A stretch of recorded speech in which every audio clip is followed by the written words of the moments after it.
I was 34 years old when I realized that 6 years of loyalty could be erased in less than 60 seconds. It happened in a glass conference room on a Tuesday morning that smelled faintly of burnt coffee and printer ink. The kind of ordinary morning that should have passed quietly. Another meeting on a crowded calendar, another routine update in a company that had become the center of my life. Instead, it became the moment everything collapsed. I remember sitting there with my notebook open, my pen resting lightly between my fingers, listening to the low murmur of colleagues settling into their chairs. Outside the tall windows, the city was waking up. Horns in the distance, sunlight reflecting off the neighboring towers. I had spent 6 years inside that building. 6 years arriving before the cleaning staff finished vacuuming the hallways. 6 years leaving, long after the automatic lights flickered off above my desk. 6 years saying yes to the impossible projects, the ones everyone else quietly avoided. Clients who demanded miracles. Deadlines that laughed at the idea of sleep. Contracts that started as desperate cold calls and somehow turned into millions in revenue. I built those successes piece by piece. Not because I had family connections, not because anyone handed me an opportunity, but because I worked harder than anyone else in that room. Or at least, I believed that mattered. Then Thomas Bradley walked in, my uncle-in-law. My husband's uncle, the founder of the consulting firm where I had built my career from the ground up. He was unusually punctual that morning, stepping into the room exactly at 9 sharp. Behind him followed Linda from HR, Michael, the CFO, and Melissa, 26 years old, 3 months into her first job out of college, Thomas's niece.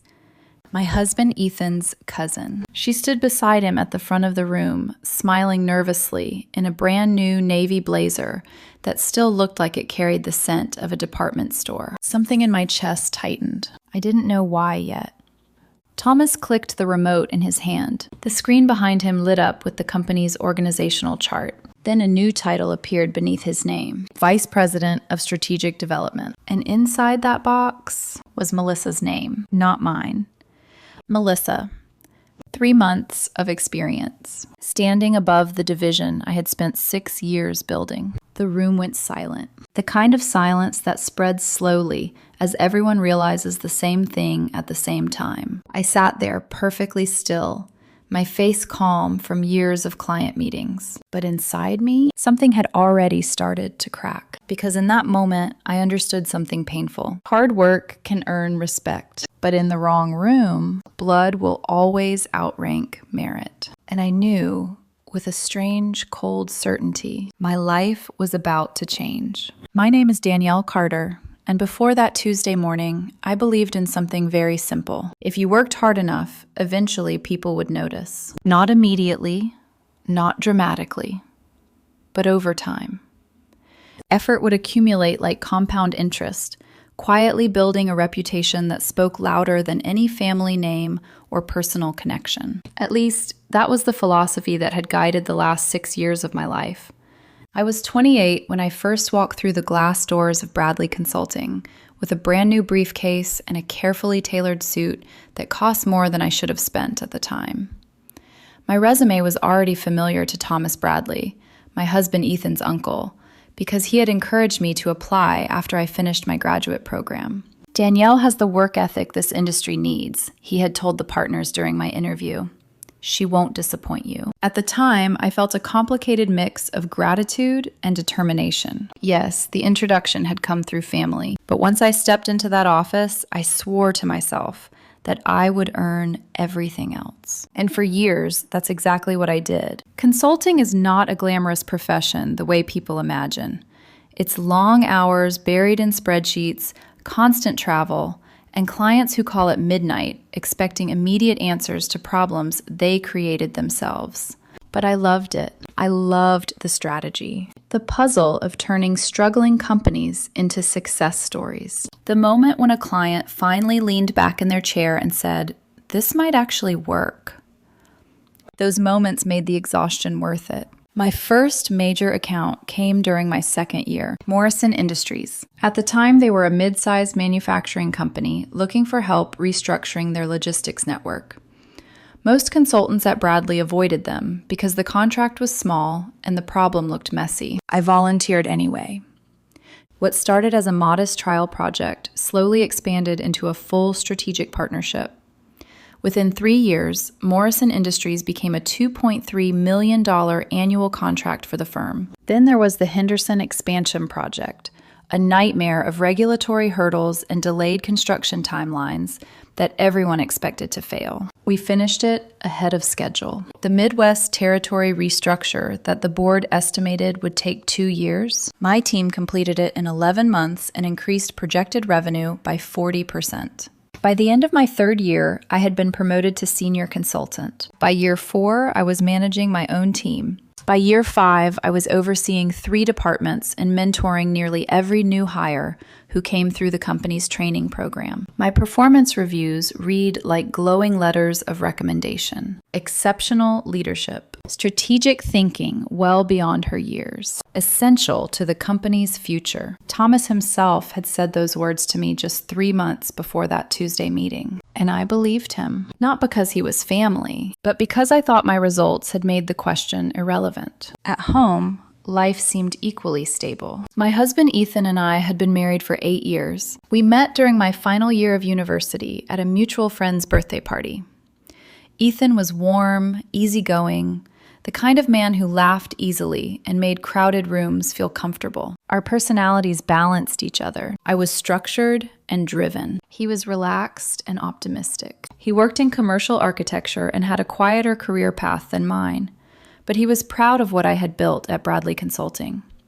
When I came home late from client meetings, he would sometimes still be awake in the kitchen. "Another corporate empire saved tonight?" he would tease. "Just one small corner of it," I'd reply. And we would laugh. His family welcomed me warmly when we married, though there was always an unspoken awareness that I was the outsider in a very close-knit clan. Thomas Bradley was the patriarch, successful, charismatic, confident in a way that made people naturally follow his lead. His company was the pride of the family. Working there had always felt like both an opportunity and a test. But for years, everything seemed to confirm that I had passed. Until the morning when Thomas walked into that conference room and showed us an organizational chart that changed everything. Because in that moment, I realized something unsettling. All those years of effort might never have mattered as much as I believed. Looking back now, the truth is that the signs had been there long before that Tuesday morning. I just didn't recognize them for what they were. At the time, they felt small, harmless, the kind of ordinary workplace moments you dismiss because you're too busy focusing on the next deadline. Melissa Bradley joined the company 3 months before the promotion announcement. Thomas introduced her during a short staff meeting. "This is my niece, Melissa," he said with his usual confident smile.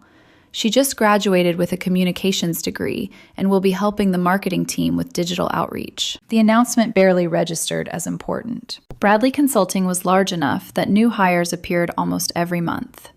Melissa's resume wasn't particularly impressive, some social media work at a small startup that had folded, but she seemed friendly and eager, and she was family. No one questioned that.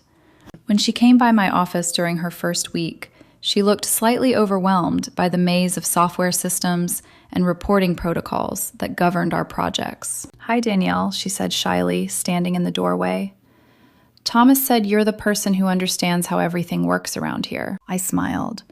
That was something people said about me often. "Come in," I told her. "What do you need help with?" Over the next 2 weeks, I spent several hours walking her through the company's internal tools: client management dashboards, reporting templates, project tracking systems, the small, unspoken rules that kept consulting projects from spiraling into chaos. She listened carefully, taking notes in a bright yellow notebook. "You're really good at explaining things," she told me at the end of one training session. 6 years of practice, I replied with a laugh. At the time, I felt proud that my experience could help someone new. I believed in mentorship. I believed the company got stronger when people helped each other succeed. After that, Melissa and I rarely crossed paths. Her role seemed minor compared to the projects my team handled. Most days were a blur of strategy calls, financial modeling, and client meetings. But every now and then, small details would catch my attention. Thomas started mentioning her more often during executive meetings. Melissa had an interesting idea about improving our digital client engagement. Or, Melissa thinks younger executives respond better to a different style of communication. At first, I welcomed the perspective. Consulting thrives on fresh ideas. Still, something about the frequency of those mentions felt unusual. 3 weeks after she joined, Thomas invited her to sit in on one of our strategic planning sessions. That was uncommon.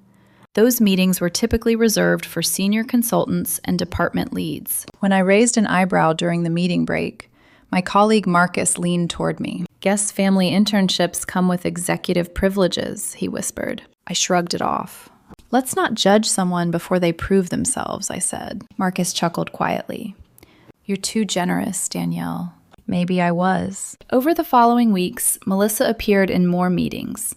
She asked thoughtful questions, but often about subjects far outside her official responsibilities. Sometimes Thomas would look at her after a discussion and say things like, "What do you think, Melissa?" It was subtle.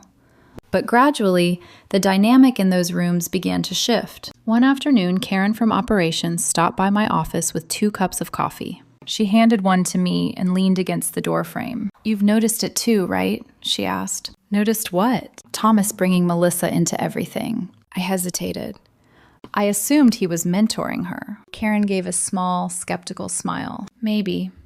She stirred her coffee thoughtfully. "But you're the one running strategic development." "Yes." And her words hung in the air. For a moment, a small flicker of unease passed through me. Then I pushed it away. Melissa, inexperienced. Even if Thomas liked her ideas, there was no realistic scenario where she could replace someone who had spent 6 years building the division, right? At home, Ethan mentioned her casually one evening while we were eating dinner. "Melissa says you've been really helpful to her," he said. "She called you the smartest person in the company." "That's generous," I replied. "She's excited to learn from you." I smiled faintly. I'm glad she feels comfortable asking questions. But later that night, lying awake beside Ethan, while the city lights flickered through the bedroom window, I remembered something Karen had said earlier that day. "You're the one running strategic development." And she's in every meeting about it. At the time, it still didn't feel threatening, just strange. A faint ripple in otherwise calm water. What I didn't understand yet was that the ripple was the first sign of something much bigger forming beneath the surface. By the time that Tuesday meeting arrived, the decision had already been made, and I was the only one in the room who didn't know it yet. The moment Melissa's name appeared on the screen above mine, the room felt colder. Not physically, but in that strange, suffocating way silence can fill a space when something deeply unfair has just happened, and no one wants to be the first to acknowledge it. Thomas stood at the front of the room, perfectly composed. "Melissa brings a fresh perspective that will be invaluable as we move into our next phase of growth," he said, gesturing toward her with the pride of someone unveiling a long-planned decision. Melissa stepped forward nervously. "Thank you, Uncle Thomas. Mr. Bradley," she corrected quickly, laughing. A few people in the room laughed with her. The sound was thin and uncomfortable. "I'm really excited to work with all of you," she continued, glancing down at a stack of note cards in her hand. "I know I have a lot to learn, and I'm looking forward to collaborating with such an incredible team." Her voice trembled slightly. 3 months. 3 months inside the company. And now, she was Vice President of Strategic Development. My division. My clients, my team. I became aware of eyes turning toward me. Karen, Marcus, even a few junior consultants sitting near the back of the room. Their expressions carried the same silent question. "Are you going to say something?" But I didn't. Years of consulting had trained me to keep my face neutral in front of clients, investors, and executives who made decisions I disagreed with. So I sat there calmly, my hands folded on the table, my expression composed. Inside, though, something fragile had started to fracture, not shatter. Not yet, but crack in a way that could never fully be repaired. The meeting ended 10 minutes later. Polite applause, corporate smiles, people filing out of the room in small clusters, voices lowered in careful conversations. I stayed seated for exactly 30 seconds. Then I stood, walked back to my office, and closed the door behind me. The silence inside that room felt enormous. I sat at my desk, staring at my computer screen. And then I did something that surprised even me. I opened a blank document and began typing. Resignation letter. 7 minutes. That's how long it took. 6 years of loyalty condensed into a few clean paragraphs. Professional. Polite. Emotionally neutral. Dear Thomas, please accept this letter as formal notice of my resignation from Bradley Consulting, effective 2 weeks from today. I even added a sentence congratulating Melissa on her new role. It was the kind of letter that said everything by saying almost nothing. When I finished, I printed it, folded it carefully, and slipped it into a white envelope. Then I walked down the hallway to Thomas's office. His assistant looked up as I approached. Hi, Danielle. Do you need something? Yes, I said calmly. I need a few minutes with Thomas. She glanced at the envelope in my hand and frowned slightly. I'll see if he's free. A moment later, she gestured toward the office. He can see you now. Thomas was standing behind his massive mahogany desk when I walked in. Danielle, he said warmly, I was hoping we'd have a chance to talk about the announcement. I placed the envelope on his desk. Congratulations to Melissa, I said. His smile faded slightly. What's this? My resignation. For a moment, he didn't move. Then he picked up the envelope, opened it, and read the letter. Once. Then again, his eyebrows pulled together in disbelief. Is this some kind of joke? No. Danielle, he said slowly, you're seriously walking away after everything we've built here? I kept my voice calm. I'm giving you 2 weeks' notice. He leaned back in his chair, studying me carefully. This isn't personal, he said. The promotion was a strategic decision. Of course, I replied. You're still essential to the company. Then why wasn't I essential enough for the role I built? He didn't answer immediately. Instead, he changed tactics. What do you want? He asked. A raise?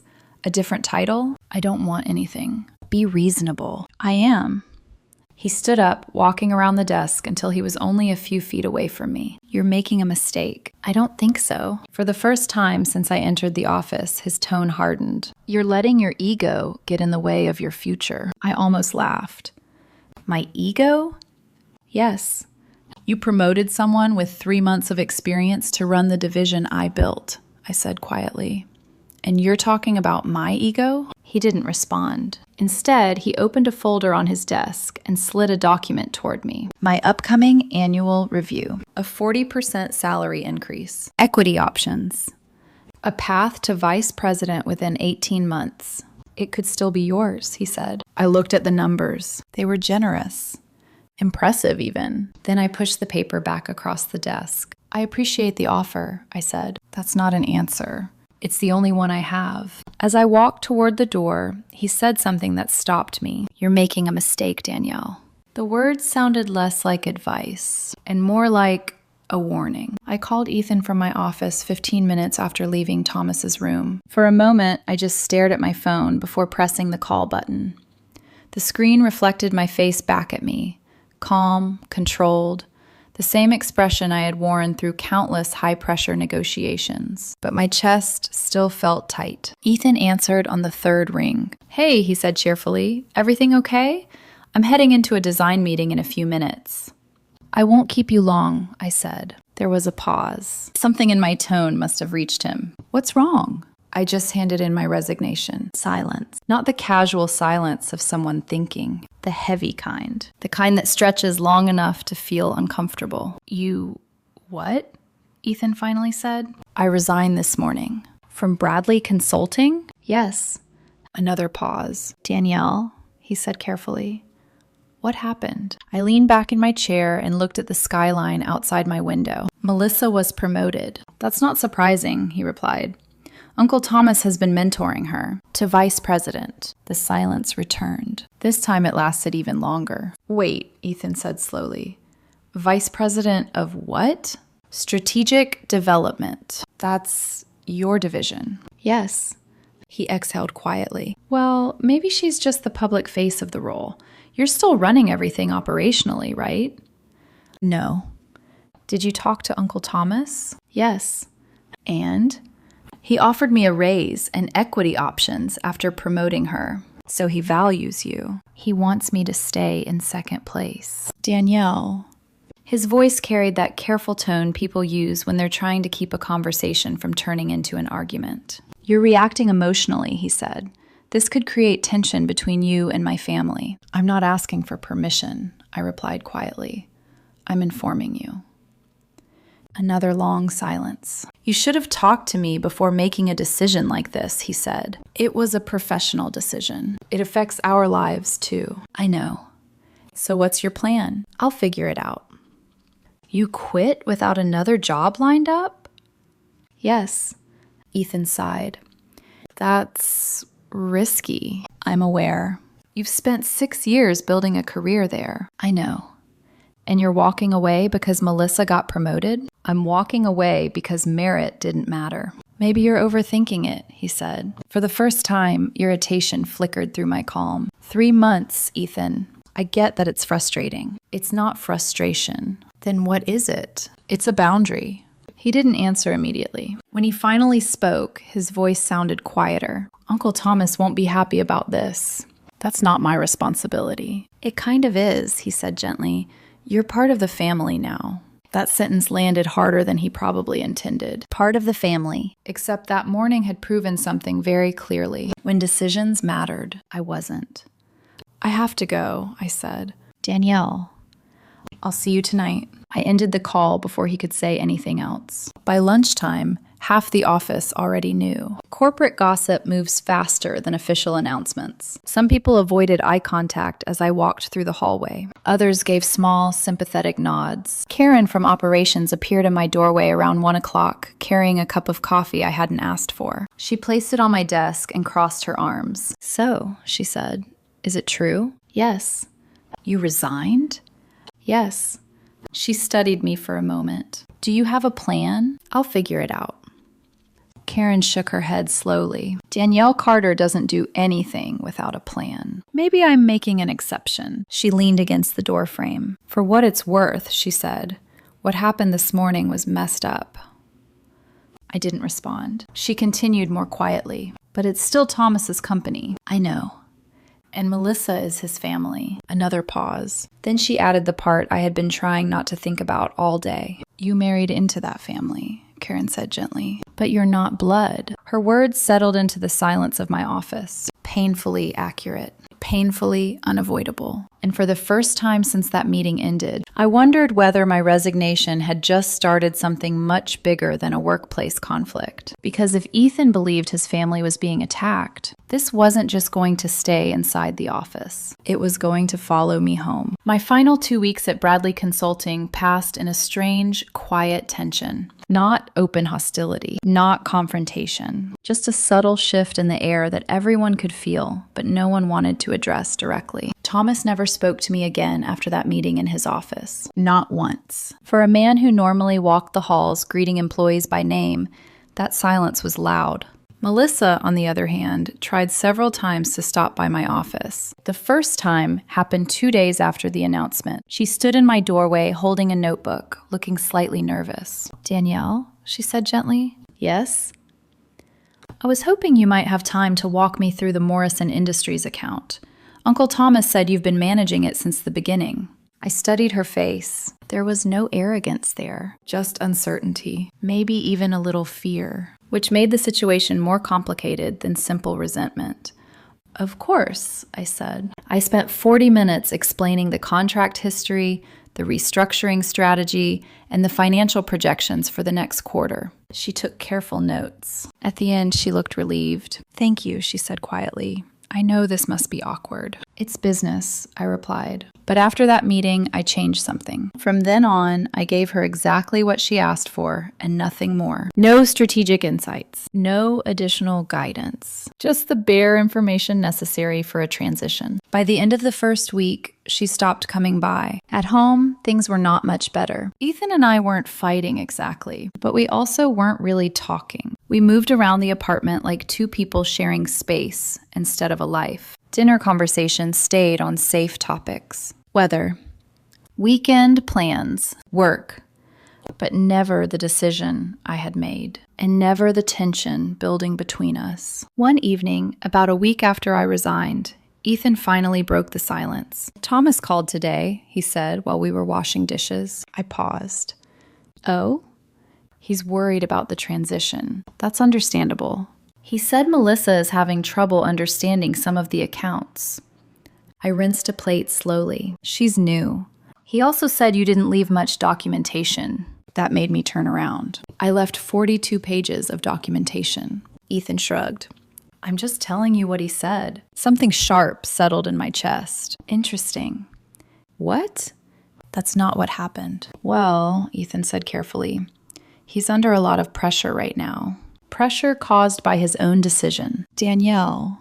His voice carried that familiar warning tone again. "Maybe you should have handled things differently." I stared at him. "How?" "Stayed. Worked it out internally." He promoted someone with 3 months of experience over 6 years of results. "I know," Ethan said, "but sometimes family businesses make complicated decisions."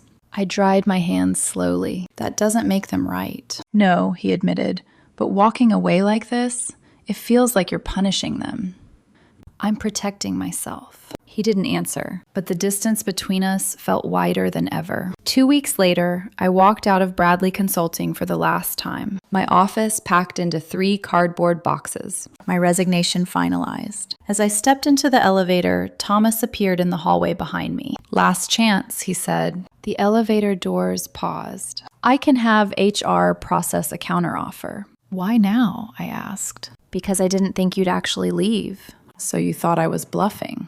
"I thought you were smart enough to see past your ego." I laughed quietly.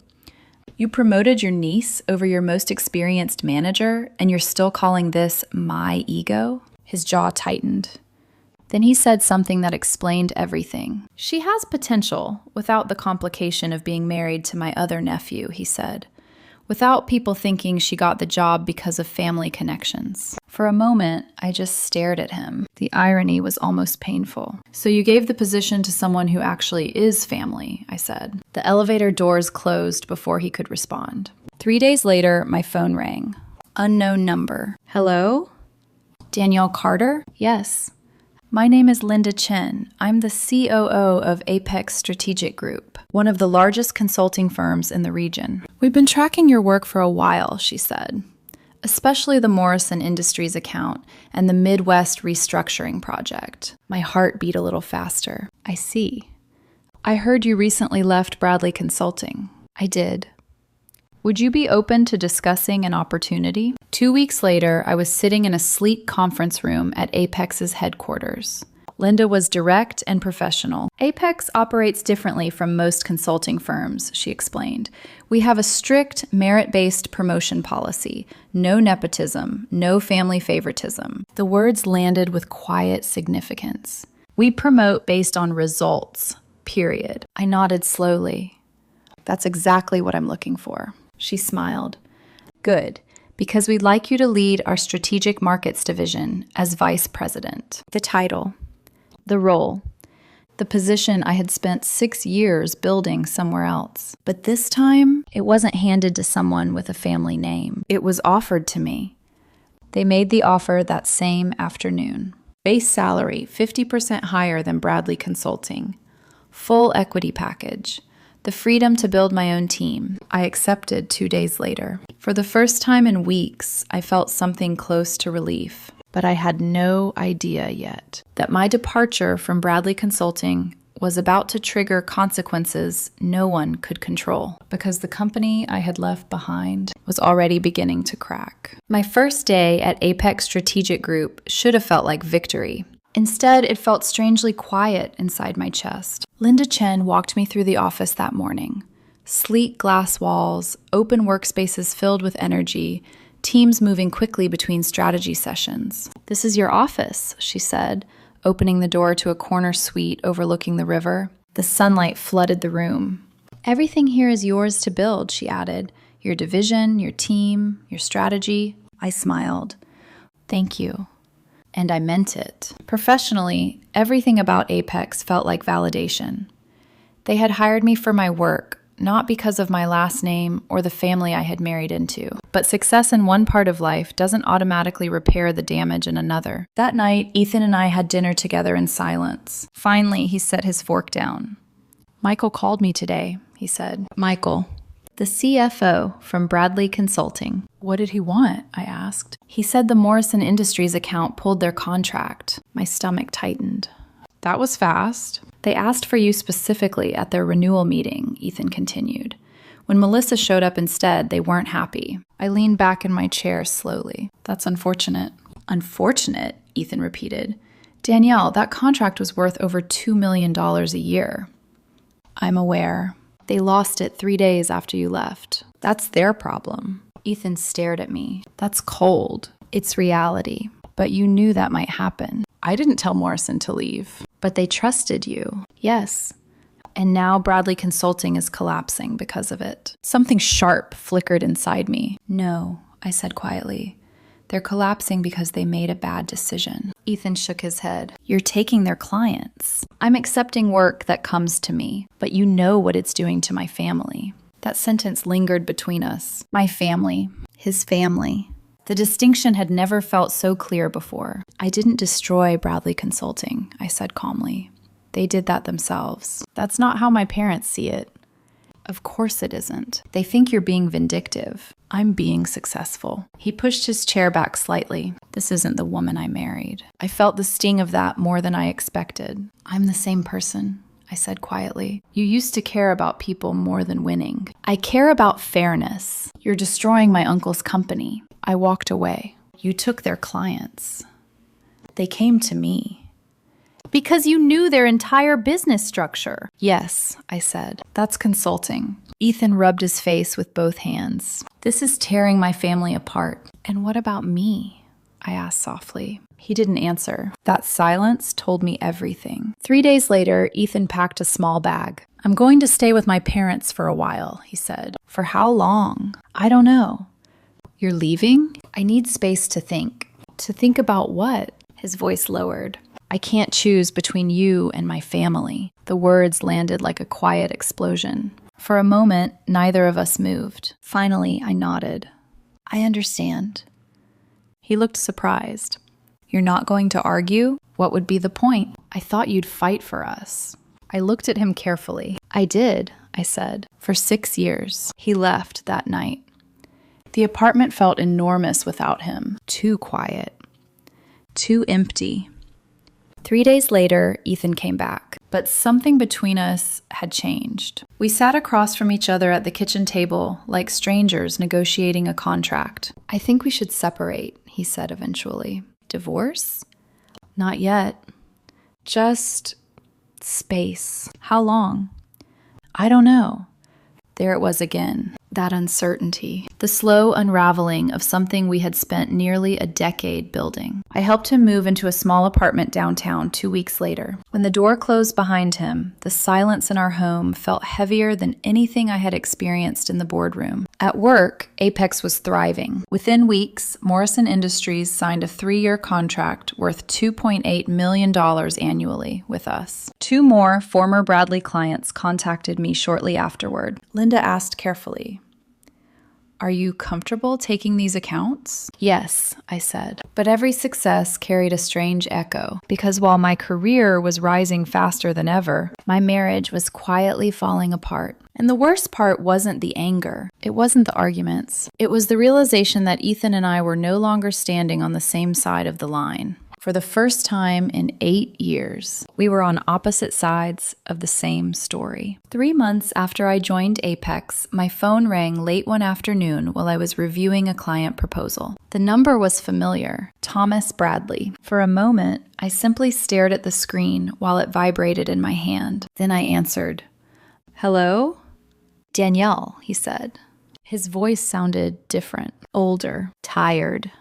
"We need to talk." "What about?" "Coffee tomorrow." "I'd prefer your office," I replied calmly. There was a brief pause. "Fine," he said. The next day, I walked back into Bradley Consulting for the first time since leaving. The lobby felt strangely smaller than I remembered, quieter. Several desks near reception were empty. When Thomas stepped out of his office to greet me, the change in him was obvious. His shoulders looked heavier. The confident energy that used to fill every room around him had faded. "Thank you for coming," he said. We sat down across from each other. For a moment, neither of us spoke. Then Thomas leaned forward. "I made a mistake." The words hung in the air. "Promoting Melissa over you was wrong," he continued. "I see that now." I said nothing. "The board sees it too," he added quietly. "So what happens now?" I asked. He exhaled slowly. "I want you to come back." I waited. "You'll take the role you should have had from the beginning." "Vice President of Strategic Development?" "Yes." "What about Melissa?" "She'll move into a different position. And the narrative about why I left? I'll correct it publicly." He slid a folder across the table. Inside was the offer, a 75% salary increase from my original pay. Full equity participation, a guaranteed board seat within 2 years. It was a powerful offer. For a moment, I imagined the alternate version of my life, where this promotion had happened 6 months earlier, before the resignation, before the conflict, before my marriage began falling apart. But that version of reality no longer existed. I closed the folder. "I appreciate this," I said, "but I'm going to decline." Thomas stared at me. "Danielle, please."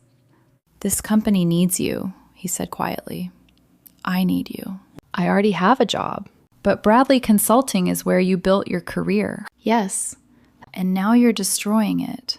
I looked at him steadily. "I'm accepting work that comes to me. You know those clients trust you personally. That's not something I can control." His frustration began to rise. "You're actively sabotaging us." "No," I said calmly. "If your clients are leaving, it's because you failed to give them a reason to stay." His voice hardened.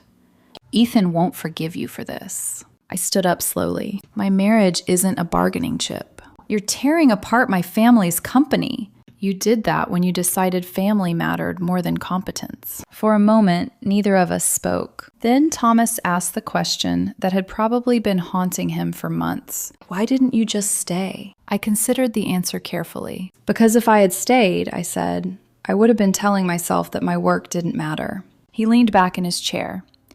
"I thought promoting you would create problems," he admitted quietly. "With Ethan being my nephew, people might say you earned the position because of family. And Melissa? She had potential without that complication." The irony was almost unbearable. "So you promoted someone who is family," I said. He closed his eyes briefly. "Yes." When I reached the doorway, I paused. "If Bradley Consulting collapses," I said, turning back toward him, "it won't be because I left. It will be because the foundation was already cracked." I walked out of the office without waiting for his response. That night, Ethan called me. Thomas had already spoken to him. "He offered you everything," Ethan said, "and you still said no." He offered a correction to his mistake. "That's not the same thing." "If the company fails," Ethan continued, "my whole family suffers. That isn't my responsibility. How can you not care?" I closed my eyes for a moment. "Because I cared for 6 years," I said. "And when it mattered, it didn't matter at all." He didn't speak for several seconds. When he finally did, his voice sounded distant. "I don't recognize you anymore." "I'm the same person," I replied quietly. "I just stopped pretending your family valued me." 2 weeks later, Ethan asked for a separation. And for the first time since that Tuesday morning in the conference room, I understood the full cost of the choice I had made. The collapse of Bradley Consulting didn't happen overnight. Companies rarely implode in a dramatic moment. Instead, they erode quietly, gradually, like a foundation cracking beneath a building that still looks perfectly stable from the outside. At first, the changes appeared only in small industry reports, short articles in consulting newsletters, Bradley Consulting experiencing leadership turbulence, major client shifts toward competitor Apex Strategic Group. Inside Apex, Linda and I were careful about how we handled the attention. "We're not trying to destroy them," she said one afternoon during a strategy meeting. "I know," I replied. "But if clients choose to leave, we won't refuse the work," she finished. And that's exactly what happened. Within 6 months, 2 more of my former accounts contacted us directly. They wanted the same thing Morrison Industries had wanted: continuity, stability, someone who understood their businesses. Apex accepted 2 of those contracts. The third chose another consulting firm entirely. Even so, the damage to Bradley Consulting was severe. Michael, the CFO who had once warned Ethan about the Morrison contract, called me again several months later. "You should probably hear this from someone who won't spin it," he said. "What's happening?" "The board is furious." I leaned back in my chair. "About what?" "They're asking why Thomas promoted someone inexperienced to run the company's most profitable division, and why they let you leave." I didn't respond. Michael continued. "Thomas is telling them you left because of pride, that the problems with the clients are because your transition documentation wasn't thorough." I almost laughed. "I left 42 pages of documentation." "I know," he said quietly, "but the board doesn't." For a moment, the weight of that accusation settled over me. Then I let it go. "The people who matter know the truth," I said. Michael sighed. "Maybe." But Bradley Consulting's problems didn't stop there. Within a year, the board forced Thomas Bradley to step down as CEO. Outside consultants were brought in to assess whether the company could be saved. Melissa resigned shortly afterward. She accepted a position at her father's real estate firm. 18 months after my resignation, Bradley Consulting shut down completely. The company where I had spent 6 years building something meaningful no longer existed. By then, Ethan and I were already living separate lives. Our separation stretched into months, then into a year. Eventually, the paperwork arrived. Divorce documents. I signed them quickly and sent them back. A few days later, Ethan called. "I thought you'd want to talk first," he said. "About what?" "This is the end of our marriage. We ended a long time ago." "It's not just paperwork, Danielle." "Yes," I said softly. "It is." There was a pause. Then he said something that surprised me. "I'm seeing someone." I waited for the jealousy, the anger, the regret. None of it came. "Okay," I said. "You're not upset?" "No." Another pause. "I guess we both moved on," he said quietly. "Yes." We said goodbye politely. The kind of goodbye 2 people exchange when the love between them has slowly faded into memory. After that call, I sat alone in my apartment for a long time, not crying, not angry, just still. Because the strange truth was this: professionally, my life had never been stronger. 3 years after leaving Bradley Consulting, I had been promoted to Senior Vice President at Apex. By year 5, I was overseeing operations across multiple divisions. My reputation in the consulting world had grown far beyond anything I had imagined during those long nights in my old office. But success has a quiet side no one talks about. When the meetings end, when the travel stops, when you walk into a beautifully furnished apartment and realize there's no one waiting for you inside. Some victories echo differently in an empty room. And in those quiet moments, I sometimes wondered whether the price of that Tuesday morning decision had been higher than I realized. 3 years after I left Bradley Consulting, I was invited to speak at a leadership conference in Chicago. The event focused on merit-based leadership and ethical decision-making in corporate environments. When the organizers contacted me, they specifically mentioned the story of my departure from Bradley Consulting. Apparently, in the consulting world, people still talked about it. Not as gossip anymore, but as a case study. When I walked onto the stage that morning, hundreds of executives and young professionals were sitting in the audience. Some of them had read articles about my work at Apex. Others had simply heard the story in fragments. I stood at the podium for a moment, looking out at the room. Then I told them the truth. "I didn't leave Bradley Consulting because I was brave," I began. "I left because I couldn't stay." The audience was silent. I explained how I had spent 6 years building a division that was later handed to someone with 3 months of experience. I talked about the decision to resign, about starting over, about the success that followed. But I also talked about something people rarely discuss when they tell stories about professional triumph: the cost. "Success doesn't keep you warm at night," I said. "It doesn't sit across from you at dinner. It doesn't love you back." Some people in the audience shifted slightly in their chairs because they understood exactly what I meant. I told them about the promotion at Apex, about rebuilding my career, about watching Bradley Consulting collapse after the leadership decisions that drove me away. And finally, I spoke about Ethan. My marriage didn't survive that decision, I said quietly. Not because anyone was evil, not because either of us were wrong, but because sometimes two people can stand on opposite sides of the same truth. When the speech ended, the applause lasted longer than I expected. Afterward, dozens of people approached me. Young consultants, managers stuck in companies where loyalty seemed one-sided, executives wondering whether leaving a toxic environment made them failures. One woman asked me the question that always comes eventually. Was it worth it? For a moment, I didn't answer, because the honest answer isn't simple. Yes, I said finally, and no. Her eyebrows lifted slightly. I'm proud of the career I built, I explained, but I also know the price I paid to build it. Later that evening, as the conference ended, someone approached me from behind. Danielle? I turned. Karen, my old colleague from Bradley Consulting. She smiled warmly. I left 6 months after you did, she said. What made you decide? She laughed softly. Watching you walk away gave me permission to realize something. What? That loyalty to a place that doesn't value you is just another form of self-betrayal. We talked for a while about where life had taken us since those days. Before she left, Karen asked me one last question. Do you regret leaving? I thought about it carefully. About the promotion, about the divorce, about the quiet evenings in my apartment, about the years of success that followed. No, I said, I don't regret leaving.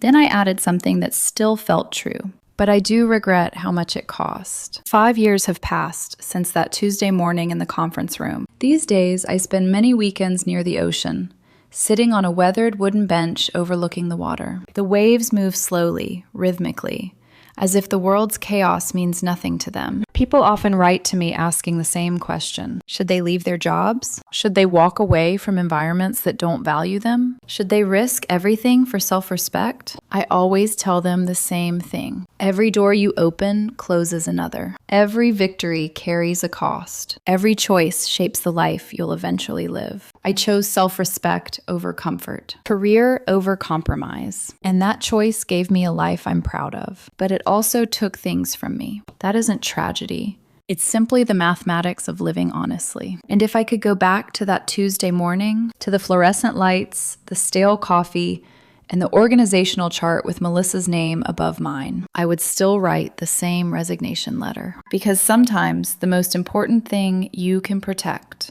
is the person you see when you look in the mirror.